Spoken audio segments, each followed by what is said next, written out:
Welcome back to the Fish Tank presented by Van Horn Law Group and CasaBella Design Group. Seth Levitt and the toughest podcaster Dan Marino has ever played with, and Juice, maybe the toughest columnist who ever covered Dan Marino. We'll have to ask him. Sure. I mean, Armando Salguero diving back in, although it looks like he's ready to dive off the ledge there into the beautiful water behind him. Interrupted him on his vacation, but football never sleeps, Armando, and neither do you. And a little lot bit, going right? on down here in South Florida. Blockbuster trade on June 30th. Who would have thunk it? It's like you wake up. That's right. And no, I didn't wake up at 10:30 in the morning, but you wake up and bam! It's like all over the place. Not just one player traded for another player, which in and of itself is weird, but you got two players traded off of the Dolphins roster, which I didn't love, by the way, but that's okay. And not just any two players. So if somehow you were under a rock or haven't seen anything, and the first piece of Dolphins content you're finding is the Fish Tank, first of all, thank you for that. Although we're not trying to break news here, we're just trying to react to it, quite frankly. But the Miami Dolphins traded Jalen Ramsey today and tight end Jonnu Smith, right, to the Pittsburgh Steelers in exchange for safety Minkah Fitzpatrick. The Dolphins also sent a 7th-round pick to the Steelers and got a 2027 5th-round pick in return. So a lot of action, as Armando just said. This is not a sport where players get thrown around there, at least not in real football. Fantasy football is a whole other conversation.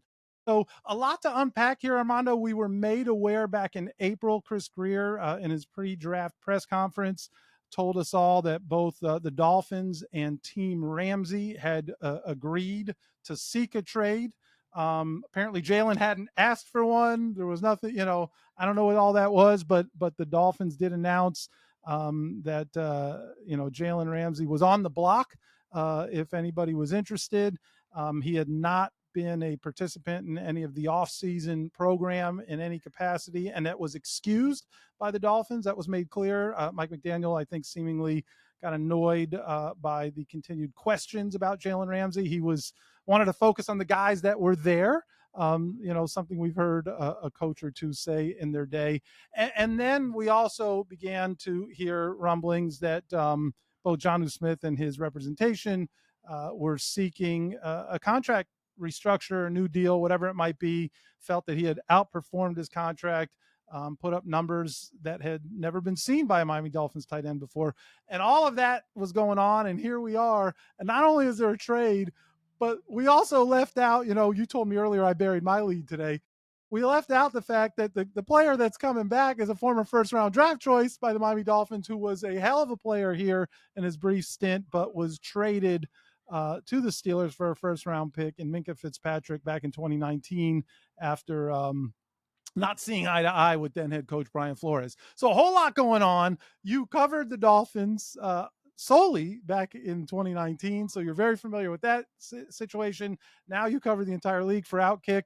So what say you, Armando? A lot of people, who won the trade? Is this good for the Dolphins? Is it good for the Steelers? Like, what is your immediate reaction to everything that just happened? Let's establish right off the bat that a trade doesn't mean that one team won and one team lost necessarily. There are trades where both teams feel good about it, and both teams feel like they upgraded. And I think you can say that this is one of them. Let's understand that Jalen Ramsey was going to be traded regardless.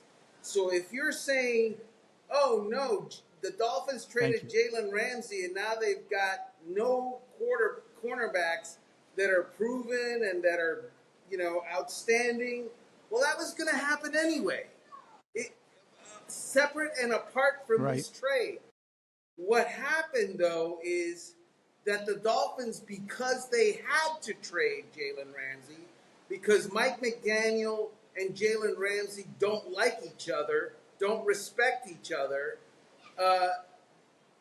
they were in a situation where the rest of the NFL felt like, okay, we're going to get a bargain here because they have to do it, right? Well, the Dolphins saved that. And the way that they saved that situation, the way that they salvaged that position is that they got multiple teams interested in Jalen Ramsey. It wasn't just the Pittsburgh Steelers interested in Jalen Ramsey. The Los Angeles Rams are on record multiple times wanting Jalen Ramsey back. And so when you have, and OJ is familiar with this, when you have many people interested in you, it's sometimes many women, but many people interested in you. Whoa. What just happened? It's better than one person interested in you or one company interested in you, or in this case, one team interested in you. And that's how the Dolphins were able to salvage the idea of having to sell off Jalen Ramsey super cheap. The idea that they get Minkah Fitzpatrick back, bro, I love Minkah Fitzpatrick. I loved him since he was drafted number 11 overall in 2018. You have to remember, Minkah Fitzpatrick is the player who Chris Grier told Steve Ross, I'm going to pick him, and if you don't want that happening, fire me right now. Because Steve Ross, in that draft room, wanted Chris Grier to trade down and get more for, the pick, and then go and get Minkah Fitzpatrick. The legend is that Steve Ross wanted to trade down and draft Lamar Jackson. That never happened. He never mentioned Lamar Jackson, but he did want him to trade down. Really? And Chris Grier said, so the Lamar Jackson thing has been told forever. So you're saying that is not true. And multiple people who were in the room have told me it's not true. So, and there aren't a whole bunch of people that were in the room at the time. So in the room when it happened. So that's right. The idea that Chris Grier got rid of Minkah Fitzpatrick, well, he got rid of him, right? Because Brian Flores didn't want him. Brian Flores wanted Minkah to be Eugene Chung, and Minkah didn't want to be Eugene Chung. He wanted to be Minkah. So yes. You and I have butted heads on this from time to time over the last, damn near a decade now. But did Brian Flores not want him, or Brian Flores had a role for him, thought he could be a good player, but wanted, like Brian Flores wanted everyone to fall in line and do what Brian Flores wanted him to do, and Minkah Fitzpatrick and maybe people around Minkah Fitzpatrick did not want to be a part of what Brian Flores' vision was. Well, it's I just want absolutely to clarify when you say he didn't want Brian Flores wanted his Minkah Fitzpatrick, and Minkah Fitzpatrick wanted his Minkah Fitzpatrick, and history has proven Minkah Fitzpatrick correct. Period. There is no doubt about that. Minkah Fitzpatrick went to the Pittsburgh Steelers. They found a way to use him in a way that Minkah was happy, and the result is 3 All-Pros, 5 Pro Bowls,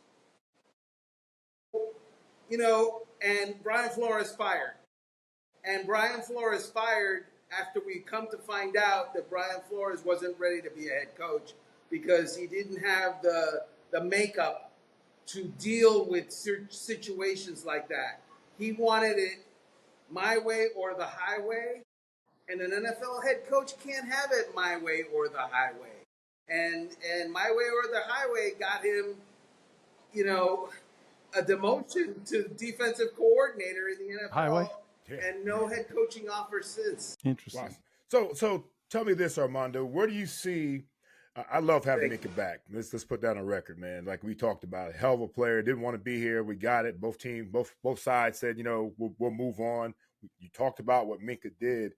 How do you see Minkah fitting into Anthony Weaver's scheme and his situation? I think Anthony Weaver's got to be super excited. I know it's got to be tough losing a guy like Jalen Ramsey, but when you get a safety that's multifaceted like a guy like Minkah Fitzpatrick is, can play in the slot, play in the box, play deep, whatever you need him to do, he's got to be super excited about that. My assumption is that before Chris Grier pulled the trigger, there was a conversation had within the Dolphins organization and a coaching staff, and they have a plan for Minkah that Minkah is going to be okay with.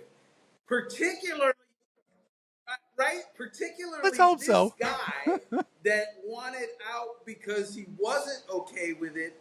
You better be darn sure if you're bringing him back that you've talked about it and you've talked about it with him and everybody is on the same page. If that didn't happen, we've got a clown show going on. I am assuming that's not going to be the case. Yeah. And again, Minkah is indeed a versatile guy, but you want him playing free safety. I mean, you just do.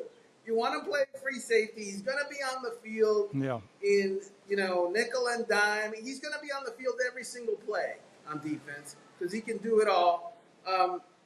There are people in Pittsburgh, Juice, that say that he is diminished, that he is not the same guy that he was in 2020, 2019, 2021. He's 28 years old. He's not exactly over the hill. The Dolphins in this trade traded for someone younger. They got younger with this trade. They traded a 30-year-old cornerback and a 30-year-old, going on 31-year-old tight end for a 28-year-old safety. That it's not like Minkah is going to fall off the table. Especially that guy. He is a hard worker. He's a smart cat. He's gonna. I think it's. I love the fact that he's back. I don't love the fact that the cornerback room is problematic. Yeah, that's the next question, Armando. That's the next question. Where do they go there? They still have now. There's some cap rooms, opportunities to go out there and get some guys. I know they've been trying to get some guys. Who's on their bucket list to try to fill that void? This cap room. We're tomorrow's July, right? Right. Any move that you're really making in July on July 1st is not going to be it. I don't think. But like you said earlier, I mean, back in April, they knew that this was going to be the situation in that cornerback room. They knew it going into the draft. They did draft, a cornerback in later rounds, but they did draft a cornerback, and everything they've done. Like, I don't think this is a surprise. I will say the only question mark for me in this whole thing, because I love the trade. I love almost everything about. Well, actually, I love everything about the trade. The only question mark for me was how long were they aware of Jonnu Smith wanting a new deal, and how long were they aware that the gap between what Jonnu Smith wanted and what they were willing to compensate him was so vast that they weren't going to acquiesce. And if they knew that in April, instead of trading away that 4th round pick, there were enough. This was a tight end rich draft in theory. And, could they have drafted a playmaking, pass catching tight end in perhaps the 4th round? That would be my only question. But this offense was very productive the first 2 years of Mike McDaniel's tenure without a tight end being a focal point in the offense. So I don't think that is the end of the world. I was really more concerned with what was going to happen in the back end of that secondary. I think there's a major upgrade in the secondary. And people are talking about Minkah's not the same player that he was 3, 4, 5 years ago, but it wasn't. Last year they got Jordan Poyer in year 12, and that was a complete disaster. I think this is certainly an upgrade there, an upgrade of what they were getting ready to head into the season. You mentioned the tight end position, and you mentioned the 4th round. I would suggest to you the 1st round, because at number 13 overall, the Dolphins. And I know it. Everybody's going to say, we need a defensive tackle. And I get it. They got a defensive tackle in Kenneth Grant. One pick later, the Indianapolis Colts, they drafted Tyler Warren from – where did Tyler Warren – From We Are. From We Are, Penn State, baby. Well, listen, if they were going to draft a tight end prior to the 4th round, Juice was invested in Tyler Warren. There's a young man by the name of Mason Taylor that could have been had in the 3rd round. That would have been, if I was going to be picking. But I don't have a problem with the fact they didn't draft a tight end in the first 3 rounds because, right, you're still trying to work something out with Jonnu Smith. But to have a young guy that could catch the ball as essentially a backup plan. I could see where that would have served them. We'll see what happens there. I don't know that they're done making moves, or are there some guys, maybe more? There's some older, experienced corners that have had success in the past that are still on the market. I don't know about, I haven't looked at the tight end market quite as much, but I guess the big question is that people are talking about: are the Dolphins better today than they were yesterday? Are they better today prior to this trade? I don't really care if the Steelers are better or not. I'm with you. I don't care who won the trade. It's just, are the Miami Dolphins better today than they were yesterday? And that's the big question. I happen to think they are better off. Are they better? I don't know. It remains to be seen. Are they better off? I think they are, because I think Jalen Ramsey was a problem. I think it was a problem when he was a guy they were expecting to play. And I think that as long as he was still here without another team and they hadn't made a trade, whether he was excused or not, I think players were still going to be asked about him. I think that was something that was lingering and going to be hanging over guys' heads.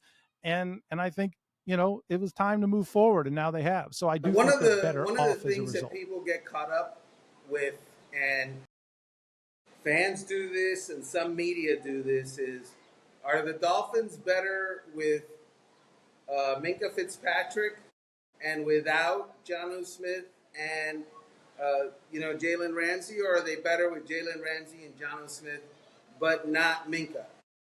That was not a scenario that was possible. Right? Right. Jalen was not. Yeah, Jalen was not going to play for this team in 2025. Period. He was not. His camp told me there is no scenario where Jalen is coming back, and he told me that in May. So that's not happening, and wasn't happening ever. So it was. Chris Grier was in a make chicken salad out of. Yep. Are you quoting Gary Stevens right now? Is that lemonade out of lemons?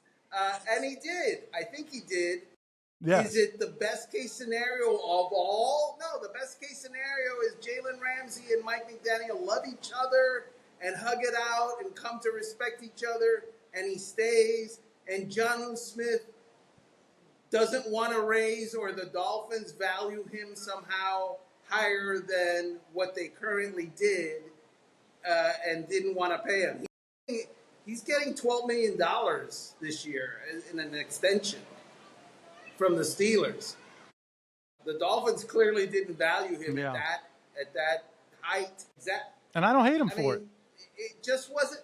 The bottom line is, what I'm trying to say inartfully is, the scenario of those other two guys on the Dolphins, but not Minkah, was not possible. It just wasn't possible. Armando, the Jonnu situation, how much do you think Jonnu wanting a new deal has to do with us giving guys new deals before we have to, or whether we need to or not? I mean, I've never seen a team take guys back to the table just because they feel like they deserve more money. Jonnu had to feel the same way when he sees other guys getting broken off like that, and now his time to go, and now they're telling him hell no. So how much is that? I think it's fair. I think his agent, who's Drew Rosenhaus, saw that and decided, my guy just caught 88 passes with 8 touchdown passes, and so he's at that level. And the Dolphins decided, no, the people that we were doing that with was Tyreek Hill, and who also is a Drew Rosenhaus, by the way, client. And so Drew was just doing the same exercise again. And they also did it with Jalen Ramsey. I don't know why they did it with Jalen Ramsey, but they also did it with Jalen Ramsey. And so you're absolutely right in bringing that up.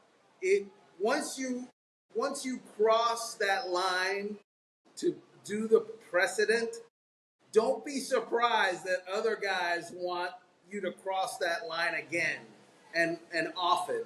And it's, I understand Drew Rosenhaus doing it, but he didn't miscalculate, because he ultimately is getting Jonnu Smith $12 million, where he was going to get $4 million, right? And an extension, right? And so that was a great move by Rosenhaus.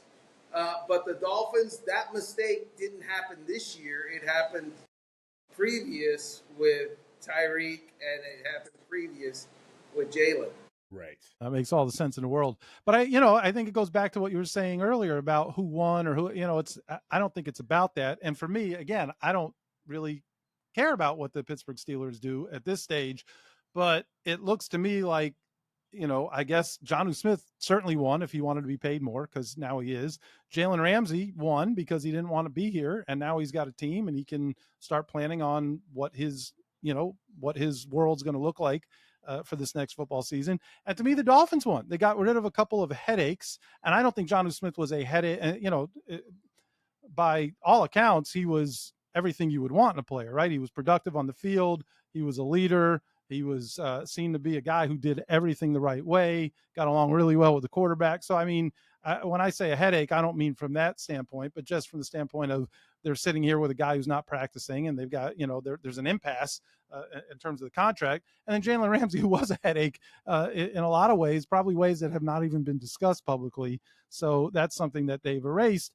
And they got a good football player. I think they upgraded a position group. So there's a lot of winners in this. And my interests are the Dolphins winners in it, and I think they are. Again, they come out all right. They come out fine. Are they better off than they were yesterday? I think they made the most out of the situation. That's my feeling on this whole thing. That's that whole lemonade and chicken salad that Armando's eating on vacation. Yeah, it might be a salad without the chicken in it. You know what I mean? But it's I think they honestly did. They made the most out of the situation up against the clock, as we both know, as we all know. You know what I mean? And so I just think that no matter what, I mean, to get something done before training camp, when we have a couple guys that we know are disgruntled, you don't want to start, the month of July or any time off like that. So I think that Chris Grier, honestly, he should get an applause for this, because he takes so much heat for other stuff. Agreed. To get this done, I gotta give Chris a lot of credit. The situation is fine, and what people don't see, I like the 5th round pick too. I think that's a nice little add-on. Right. A lot of good players are drafted in the 5th round or later, right? We know a couple. We know. There's one in the Pro Football Hall of Fame from the Miami Dolphins that was drafted in the 5th round. Who presented that guy? Yes. I'm not going to be patting myself on the back. I'm on vacation. No, we won't get into all. That'll be I promise you 20 to 25 minutes. If we start talking about Richmond Webb and things like that, I'm going to take your whole vacation away. Show. Yeah, it's another show. Yeah, we'll schedule that for another time. But listen, I don't know where you're at, but man, that's quite a view you got there, dude. Let me take you on a Salguero vacation tour. Yeah. Look at this. Okay. Ooh, look at that, Juice. The pool's still popping too. No. You headed back down there, Armando. Done for the you day. Headed back to the pool. I've done all the damage that I can, wrinkling up my old skin. But yeah, this is, I put on Instagram, John Denver said, almost heaven, West Virginia. This is almost heaven back here. There it is. There it is. You'll have to tell us offline where it is, so we know where to find heaven. We don't want people coming for you, man. We don't want anybody coming for you. Well, he is Armando Salguero. You can find it. Well, you probably know where to find his work, but I know certainly at Armando Salguero on Twitter, outkick.com, and just type in Armando, and you are the senior NFL writer there. So I imagine they do a good job of promoting your stuff. Anywhere else they should be looking for you? I appreciate you guys. Love you. And I wish you all the best. And a big fan and big supporter. Well, thank you for that. I would wish you the best, but it looks like you already found it over there. So we'll let you get back to it. All right, guys. All right, Armando. Thanks for diving in, Armando.